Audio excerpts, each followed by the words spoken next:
TKO CEO Ari Emanuel is reportedly the man behind the decision to give Triple H 99.9% of creative control over WWE over Vince McMahon. Details on that, plus Adam Cole undergoes the first of several surgeries on his broken ankle injury. The NWA president Billy Corgan has called out and slammed Dave Meltzer on social media. The Grizzled Young Veterans are now officially free agents, and Carlito opens up on his WWE return.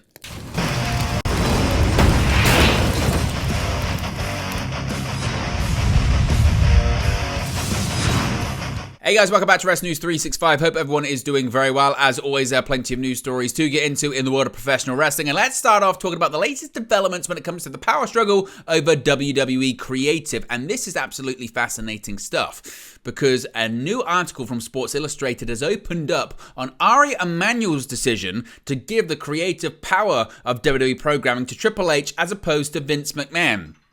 And when WWE merged with Endeavor last month, Paul Triple H Levesque did not receive a seat on the board of directors, a position he had held prior in WWE. Yet that has not represented a loss of power. In fact, the opposite has occurred. Now, if you have noticed a change in WWE programming recently, you are not alone. Levesque, who is WWE's head of creative, has overseen all of the creative on SmackDown and Raw since the merger, which is precisely what his job description entails. The difference is that Vince McMahon, who is synonymous with all things WWE, is no longer directly involved in dictating the weekly creative in the same manner he once was. McMahon remained the title of executive chairman in WWE, but he no longer possesses the majority control of the company. That has allowed for change in the new regime, particularly in the creative department. Multiple contacts within the WWE and UFC have confirmed that Ari Emanuel, who wields power as the Endeavor CEO, is behind the change. Emanuel has long held a firm belief that in order for an organization to be as effective as possible, people need to do the job they are assigned. In this case, that approach has empowered Levesque to assert his full influence in the company's creative sphere. Now, not is all lost for McMahon. As executive chairman, his focus is elsewhere, particularly in overseeing a lucrative new media rights deal for Raw and the NXT brand. But it is a fascinating time for McMahon. No longer the be-all and end-all of WWE, McMahon possesses an ironclad contract that protects him financially, yet not politically. Will he view this as a loss of leverage? His response will be very telling very soon. Now, what's quite interesting about Ari Emanuel as well is some are perceiving this sort of change by Emanuel and giving more power to Triple H as opposed to Vince McMahon as maybe a sign of frustration and a lack of confidence in Vince McMahon too. Ari Emanuel was speaking on Wednesday at the Bloomberg conference, and he gave three reasons why the TKO stock was down. One, the new Raw deal coming in at 1.4 increase from the current deal. He talked about SmackDown there, actually. Contrary to Ari's comments here, the market had been speculating a 1.5 times to 1.8 times for months. The Saudi PIF investing in the PFL, which the market viewed disproportionately as increasing the risk of competition to the UFC. And also, he said about Vince McMahon as well. He said, and we'll get to his quotes, actually, him saying it in just a second, and he spoke about how Vince McMahon had put his stock up and kind of stopped himself. Here's what he had to say about this. I think there's three things that happen. One, the reason the stock is down is what they thought, like Raw was the best package. I thought a 40% increase, which was in line with expectation, was good. Two, the PFL situation. And three, probably Vince, in our deal, wanted to be able to put, at any point in time, his stock, he's 78 years old, he's been working at this for decades and decades. So I think those three back-to-back. Now, what's quite interesting with what he said there is he kind of stopped himself a little bit. As Ari said, put his stock up, he seemed to be about to say for sale, but interrupted himself. This probably refers to Vince McMahon's rights to sell his stock, detailed in the filing from August. Now, this was made a minor story in a mainstream press story in September 21 in an Axios article. Now, Ari's comment about McMahon led to some wrestling news sites running headlines saying that Ari had blamed Vince for the stock being down. Those sites, which are concerned about making readers see ads than helping them comprehend a story, didn't try to explain what Ari's comment meant. This comes as Vince has reportedly, by PW Insider, Fightful and Sports Illustrated, been removed once again from WWE Creative, with Paul Levesque gaining more control. Now, some are suggesting there's a connection between that. Brandon Thurston from WrestleNomics says that he doubts there's a connection between that story and the issue of Vince's stock rights having an effect on the share price. There are already more than enough reasons, business and otherwise, to want Vince as far away from creative as possible. So what are your thoughts on all of this? Do you think it's just a case of things are going well, so Ari says, why change things? Or do you think there's something deeper to this when it comes to maybe his displeasure with maybe the stock price going down? Let me know your thoughts about that in the comments section below.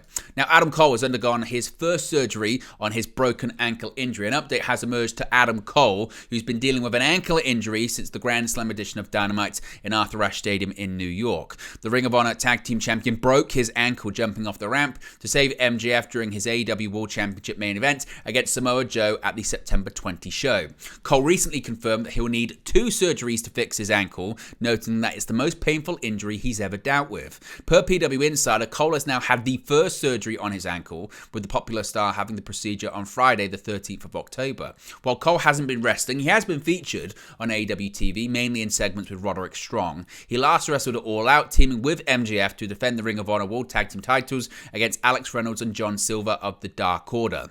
MJF has continued to defend the gold by himself, notably defeating Dutch and Vincent in a handicap match to retain the championships back at WrestleDream. Cole was prominently featured in the AEW main event scene prior to his injury, with Cole and MJF trying to prove that their friendship can exist, despite both of them wanting to hold the AEW World Championship. Of course, if we get any more details on Cole's surgery, we'll let you know in future videos. Now, this is a fascinating story. Let's start off talking about Dave Meltzer, because Dave Meltzer took a bit of a shot at the NWA president, Billy Corgan. He said, you can see the tweet on the screen right there. He said, poor Billy doesn't like Omega versus Ospreay, Usos versus Owens and Zayn, Gunther versus Drew versus Sheamus, Danielson versus Zack, MJF versus Danielson, FTR versus Juice and Jay. Not only that, dislikes the talent in those matches. Pretty sure he'd die and go to heaven if he could get one of them on his shows. Now, Billy Corgan actually responded to Dave Meltzer via the NWA's official social media platform. The NWA tweeted, quote, here are some official words from the president and CEO, William Patrick Corgan of the National Wrestling Alliance. Billy towards Dave Meltzer. Now, this is what Corgan had to say. He said, quote, Dave Meltzer has most certainly built his brand off the efforts of others, but unlike the great wrestlers he mentions, all of whom I respect and haven't said a disparaging word against, though he implies I have, Dave positions himself as the expert on what is and isn't worthy of a fan's attention as opposed to who actually wrestle, or, for example, perhaps run a professional wrestling company 365 days a year. The NWA has a pay-per-view coming up on October 28th called Samhain. That's what matters. Fans arguing over worthy or unworthy champions. That's what matters and is the lifeblood of the business. Restoring the legacy and drawing ability of a company that's 75 years old, well, that matters a lot. Yet, all must bow to the opinion of one. No thank you, sir. Wrestling fans all over the world deserve better than that. Now, what are your thoughts on what he has said about Dave Meltzer there? Do you agree or do you think he's taken it too far? Let me know your thoughts about it in the comment section below. Now, the Grizzled Young Veterans, they are officially free agents once again. After months of speculation about their future in WWE, James Drake and Zach Gibson are now officially free agents. According to Fightful Select, Drake and Gibson, who performed on NXT brands as Jagger Reed and Rick Fowler, respectively, are eligible to appear for other promotions immediately. Drake and Gibson, collectively known as the Dyad, bowed out of WWE with a loss to the Creed brothers on the August 29 episode of NXT, where they wrestled Julius and Brutus Creed inside of a 15-foot high steel cage. The grudge match was months in the making after the Dyad defeated the Creeds in a loser leaves town match in July. Since then, they have released the following video on social media, taking a few shots at NXT in the process and restoring themselves to their former glory. All right, guys, thank you for coming out today. Now, we're going to be doing a multicam promo shoot. I know you're familiar with those. We're just going to wait for this rain to lighten up a little bit. We don't need to wait for the rain, okay? We're doing this now. No multicam, just one camera. No spooky lights, no special effects. I won't even need a contact lens, okay? No overproduction. We're done. No overproduction. I mean, like, come on. Where does that get you? Nowhere. We're filming it now. No, seriously, where does that get you? Nowhere. You've got soulless wrestlers with heartless gimmicks. And then you've got the death of creativity. We took a long look around and we said to ourselves, if this is the big life, then we're not looking to live it. We are sick of taking the safe option. We are sick of reading the same old boring scripts that go absolutely nowhere. And we are sick with dealing with knobheads that have wormed their way into this business. A very famous British wrestler told us when we arrived in the States that it was time for us to put our head down and start listening to orders if we wanted to succeed. He said that he wanted us to have all the fun out of our system because there's no pirates here. Well, I am sorry for anyone that had different expectations for us. I am sorry that we can't be who you wanted us to be. Simply put, we are not politicians. It's a pirate's life for us. I am Liverpool's #1, Zach Gibson. This man is James Drake. Together, we are grizzled young veterans that felt good to say again. We have conquered all of Europe and we're never gonna stop. The boys are back. Ah, yes, yes. And if you see the GYV coming, grit your teeth. Yes! We made the job a little easy for you, lad. Nice and easy on the editing. One take. Oh, that felt good. Let's go. Oh, yes. Go. Oh!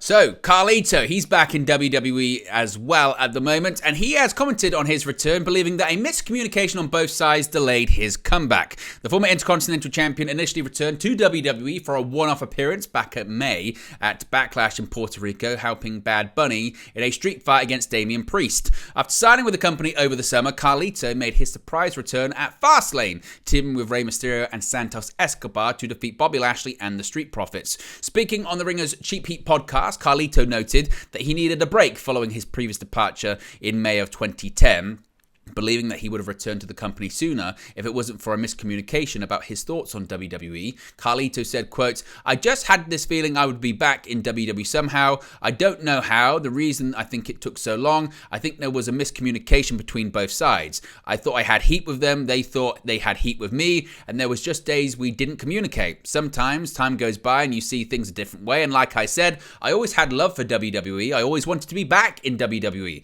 It's just I needed a break. I didn't need a 13-year break, but because even when they would talk to me, they were kind of hesitant. They thought I was anti-WWE, you know what I mean? I'm like, no, it's not that. I just don't go backstage and say hi to everyone. It looks like you're looking for a job, so I don't do that. You know what I mean? My resume is out there. I don't want to be anywhere they don't want me. So I was like, my resume's out there. If you want me, I'm here, but... So I think they kind of took that as he wants nothing to do with us, so I'm glad that we were finally able to sit down and air everything out and show there's love on both sides, I think. So Carlito is indeed back. But there you go, guys. It's the latest pro wrestling news for you. Be sure to smash a like on the like button. Be sure to subscribe, bottom right-hand corner, and I'll speak to you again very, very soon.